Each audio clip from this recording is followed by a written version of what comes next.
आप भी जानना चाहते हैं कि आपको बेबी बॉय होने वाला है या बेबी गर्ल होने वाली है? Welcome back to my channel mother child life. आज की वीडियो में हम चाइनीज कैलेंडर, जो लेटेस्ट कैलेंडर है जेंडर प्रेडिक्शन का, उससे जानेंगे कि गर्भ में क्या कंसीव किया है, बेबी कंसीव जो हुआ है वो आपको बेबी बॉय हुआ है या आपको बेबी गर्ल हुई है। तो इस चाइनीज कैलेंडर को कैसे देखते हैं, सबसे पहले हम ये जानेंगे। ये बहुत लोगों के साथ सही होता है, कुछ के साथ गलत होता है। गलत इसलिए भी होता है कि बहुत लोगों को देखना ही नहीं आता है, वो गलत देख लेते हैं और उसे मतलब आप नहीं सही से देख पाते हैं, इसलिए भी गलत हो सकता है। लेकिन अगर माने, इस कैलेंडर की माने तो ये इसकी सटीकता का 93% होता है कि ये एक्यूरेट रिजल्ट देता है जेंडर प्रेडिक्शन का। अगर इसमें निकलता है तो ये कहीं ना कहीं एक्यूरेट रिजल्ट हो निकलता है।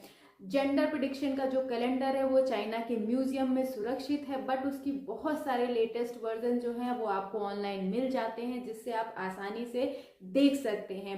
तो चाइनीज जेंडर कैलेंडर प्रेडिक्शन को देखने के लिए सबसे ज़्यादा जो इम्पोर्टेंट चीज़ें हैं वो दो चीज़ें हैं, जिसमें है आपकी सबसे पहली रनिंग एज।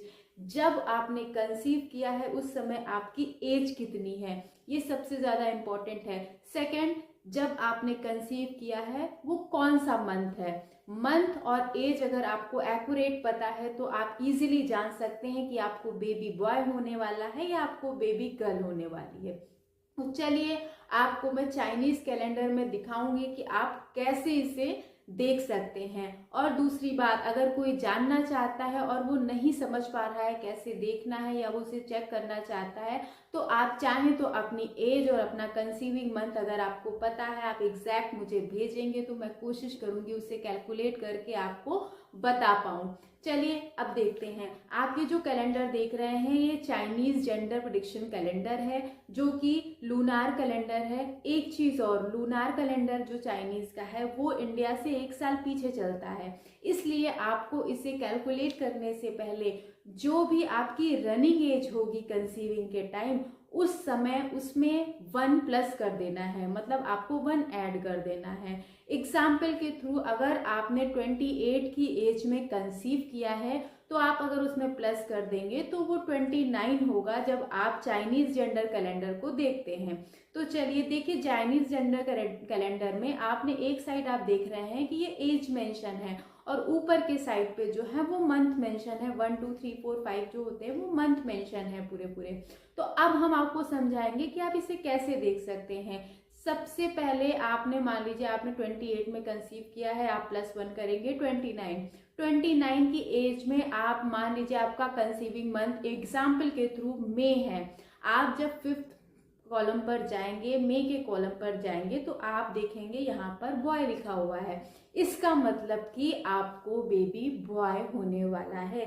चाइनीज कैलेंडर के अकॉर्डिंग आपने बेबी बॉय कंसीव किया है। इस तरह से आप इसे चेक कर सकते हैं, प्रिडिक्ट कर सकते हैं। देखिए, गर्भ में बेटा हो या बेटी हो, हर माता पिता के लिए उसकी संतान जो होती है वो सबसे ज़्यादा महत्वपूर्ण होती है। उसकी यही इच्छा होती है कि मेरी संतान स्वस्थ सुरक्षित इस दुनिया में आए। इसका कोई महत्व नहीं होता है, लेकिन हाँ, जिन्हें पहले बेटा हुआ होता है उनकी क्यूरियोसिटी होती है कि उन्हें नेक्स्ट क्या होगा, बेटी होगी या बेटा होगा। या जिन्हें बेटी होती है उन्हें बेटे की चाहत होती है, जिन्हें बेटा होता है उन्हें बेटी की चाहत होती है। तो ये सिर्फ एक मन में क्यूरियोसिटी होती है, उसको दूर करने के लिए ये सारी चीज़ें, आप इसे फन के थ्रू ले सकते हैं, आप अपनी क्यूरियोसिटी को ले सकते हैं। और ये किसी चीज़ को जज नहीं करना है, इसके लिए कर रहे हैं कि हमें बेटी बेटा में फ़र्क करना सिखाना है, ऐसा कुछ भी नहीं है। इस वीडियो का मकसद, इस वीडियो का मकसद सिर्फ आप तक ये जानकारी पहुंचाना है कि आप चाइनीज़ कैलेंडर के थ्रू जेंडर प्रेडिक्शन को कैसे देख सकते हैं। तो उम्मीद करती हूँ आपको ये वीडियो ज़रूर अच्छी लगेगी। Thank you.